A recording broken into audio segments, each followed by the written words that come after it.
All right, ladies and gentlemen, boys and girls, welcome back. It's yours truly, me, Dave, the Real Music Observer, observing real music in real time for real people just like you, just like me. All right, so after my blog narration thing that I just did, super long video. Again, I apologize for the graphics or the lack of video quality there. Um, Needless to say, I broke that little spring-loaded tripod the first day I had it. So good riddance to that. Here's something that I realized, okay? And I've been saying this in other situations with other bands. People kind of believe what they want to believe about anything, okay? And they don't do any research, or they don't get outside their bubble of thought, okay? And what I mean by that is this person believes that Lindsey Buckingham is like the troublemaker in the group. And I am thinking, where does that stem from? It stems from the fact that Lindsey is a real creative guy and doesn't settle for good enough. He's not one of those guys that says, okay, yeah, that's good enough. No, Lindsey wants to make whatever he does a little extra special, a little better, maybe something that has a twist or a turn or throws a curveball. Okay, that's what the guy has been about since he's joined the group. And this notion that, the band can just move on nicely without him. Unfortunately for Lindsey, he wasn't a primary singer in this group. He was a secondary singer. He sings a lot of great songs. Big Love comes to mind. I don't know how, you not have that song in a show.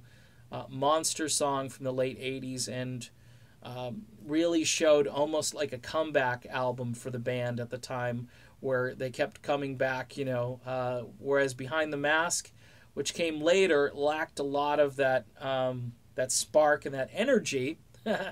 Kids say fresh energy that Lindsey brings to whatever he does.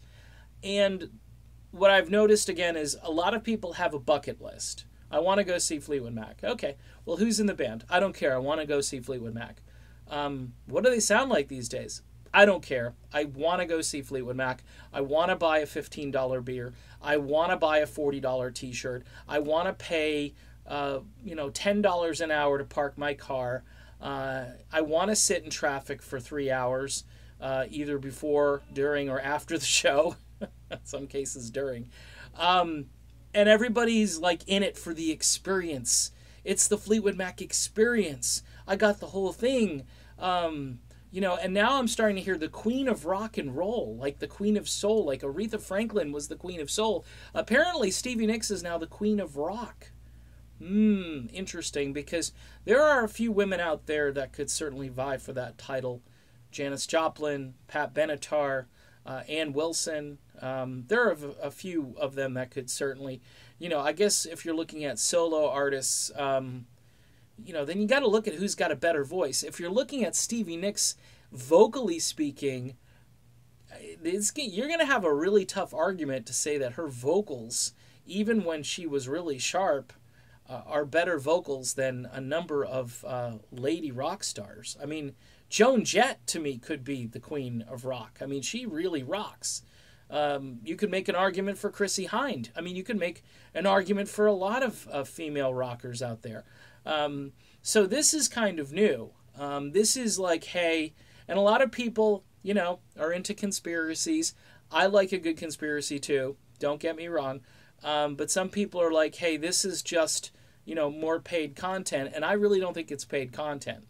I think it's somebody who is part of this, shall we say, I don't want to say naive, because that's not even the right word. It's sort of a mindset that was decided long ago. Fleetwood Mac, they're a great band, but Lindsey Buckingham is constantly causing problems. And if he would just go away, and he's gone now, so now they're happier than they've ever been. Because you see that in articles. You see how happy, that casual chemistry between Neil Finn and Stevie Nicks. And you don't hear too much, though, about Christine McVie. You don't hear too much about John McVie either. But you do hear primarily about how Stevie is relating to Neil and Mike Campbell and how that is the most important thing. And that's why people are paying large amounts of money, because they want to see their celebrities. This is what this is all about. See, I don't look at musicians, rock stars as celebrities. I really don't. I've talked to a number of them, and at least the ones that I've interacted with are fairly down-to-earth, decent people. Now, yeah, I'm not talking to Ozzy Osbourne or, name a name. It's, usually I'm not talking to those types of rock stars, but the people I have spoken with have all been fairly down to earth, fairly accessible, and, are relatable. Now, if you're just there because you're idolizing somebody that you've put up on a pedestal, number one, you've put the wrong person up on a pedestal. Number two, you should be there to hear the music and to feel some kind of connection to that music that you've listened to your whole life. So, again, there are a lot of people that are, again, it's getting bigger and bigger as these older bands roll on, because people are more into it for the experience and not necessarily for the music. And that's why Lindsey Buckingham isn't in this group anymore, and they decided that they could go on without him. Even if they've got to use voice tracks or backing tracks for music, they'll keep going, because they're going to sell tickets, because there are a lot of people that are there just to see these people and to say, oh my, look at Stevie Nicks, look at the band, look at Mike Campbell. I mean, in that last blog, they remarked how Mike Campbell has a way with the young ladies.